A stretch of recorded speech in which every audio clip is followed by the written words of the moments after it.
and welcome to the program. Glad to have you with us this Sunday morning. I'm joined by John Brummett, columnist with the Arkansas Democrat-Gazette. Good to see you. Good to see you. Skips our Monday routine here to get you on the weekend. Yeah, I get here on the set like I'm legitimate. I know. I appreciate that. I know. It's a false impression, but it's... All right, we have a special session starting on Monday. Tax cuts, FOI changes on the docket. Let's start with the tax cuts first. What's the emergency here for these tax cuts, John? Well, I've written I don't think there's an emergency, and I think the emergency in the governor's mind was to eviscerate much of the state freedom of information law, and the tax cuts are just, oh, by the way, since we're doing that, we're going to cut some taxes. As soon as we got the big surplus, we knew this was going to happen. It's happening now. It's a partner of the rest of the agenda. But there's no great urgency to do it, but I'm sure the people of the state paying that top income tax rate appreciate a little reduction. It is interesting and that we continue to draw down incrementally our top income tax rate and continue to have overages in our collections. Yep. We're doing it, we're getting by with it, and it sort of takes a lot of my argument away. If we continue to make our budgets and have overage while we draw it down, the argument becomes secondary. Well, what could we be spending that money for? Which is more abstract and sounds more liberal. So I'm loath to come up with a good argument against not taking it down 3/10 if we can afford it. Yeah, there is a tax credit that's going to get proposed to help people making under $90,000. I think that will be well received, and it does buffer a little bit we're just lowering taxes on the rich sort of thing. All right, let's talk about the Freedom of Information Act changes. What's the emergency here? There's a slight emergency. Bit of a pause. Yeah. We just saw before recording the governor's news conference, and her emergency is that state government is being limited in its ability to function by all these devices we have and all the information that's available, which are new and have come into fore since that weren't in effect in 1967 when we passed one of the best FOI laws in the country.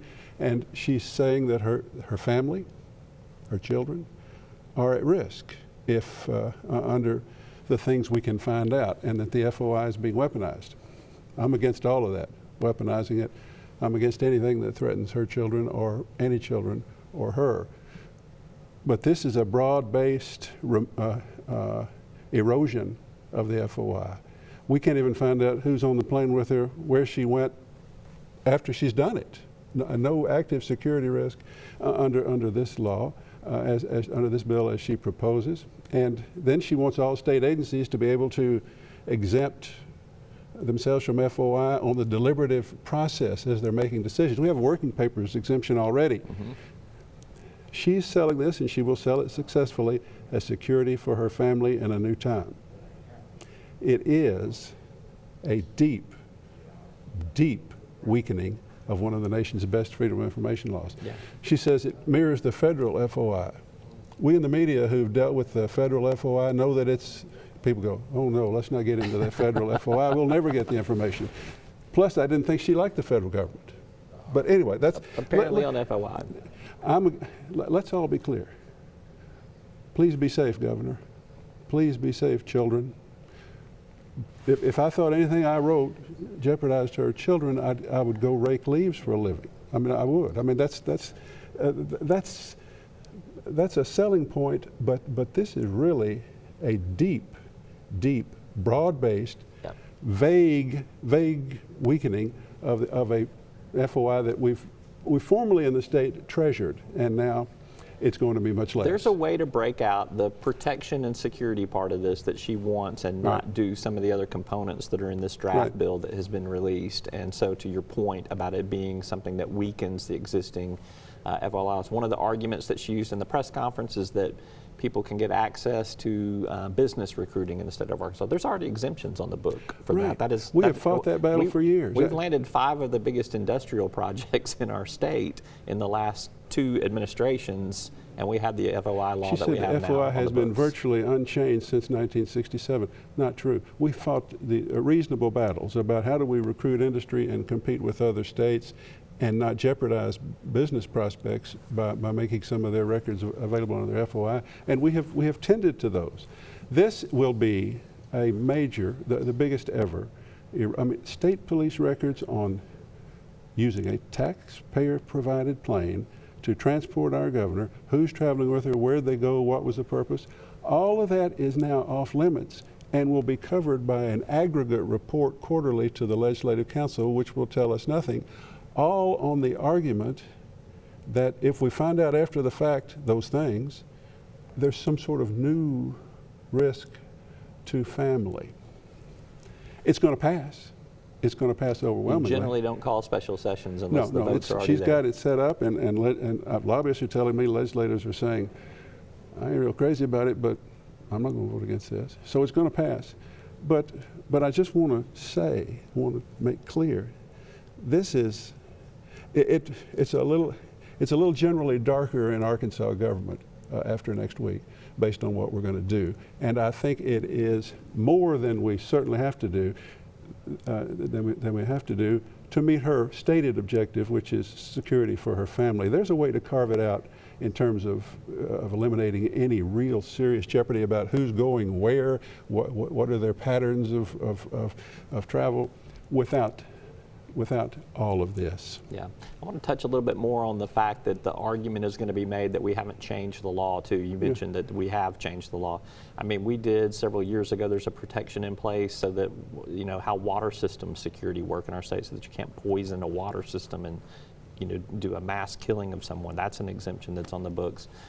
In 2017, I think we put an exemption in for the state capitol police for security protocol at the Capitol in the wake of all of the threats that have come to public institutions. I mean, there's been quite a few revisions. And we could do some more, as long as they're narrowly written, and clearly effective in terms of addressing what is an immediate, urgent problem. This is more than that, and let's be clear, we know what we're doing. Yeah, a lot of the argument on this is that this is to put the Blue Hog Report, Matt Campbell, who's been one of the fiercest users, some would say abusers, of the Freedom of Information Act. I would say that he's used it fairly, but probably folks that have been on the receiving end of this have not enjoyed the scrutiny that they've gotten. Not a bit. And then you've got this retroactivity clause, which is going to somehow eliminate FOI requests going back to January of 2022. Yeah. Again, just another suspicious reason. Yeah, it is fair for people to ask, for people to say, yes, let's protect those children, let's protect that family. But why all of this? And is there, to wonder, is there something being hidden here? Yeah. Why do we have to go back to, this makes secret anything that's happened since she became governor. Well, the year before she became governor. And it also, Matt Campbell has an active request for some of this very information. And a lawsuit. He's filed a lawsuit, and now they're going to come in with a special session to make a new law, presumably to deny what he was entitled to when he filed for it. And he mentioned to me that some people call that a civil rights violation, and you can sue over that. So it's going to be an in and out quick session about something really big, really big. More to come, as always. All right, last question for you. Got about 15 seconds left. When they pass the bill, are they going to pass it with the emergency clause, or are they going to separate that out? If this other thing wasn't so important, that'd be the big question of the session. Will they say, by voting on the bill, you're voting on the emergency clause, or will they do a separate vote? You know, it's just a guess, but I'm going to go on record and think, just to be sure. No, see, I rethought it in the middle. Just to be sure, they will do it separately. We'll do a separate story on it, and we'll talk about it next week. John Brummett, columnist with the Arkansas Democrat Gazette. Thank you. My man, good to be here. All right. We're back with more right after this.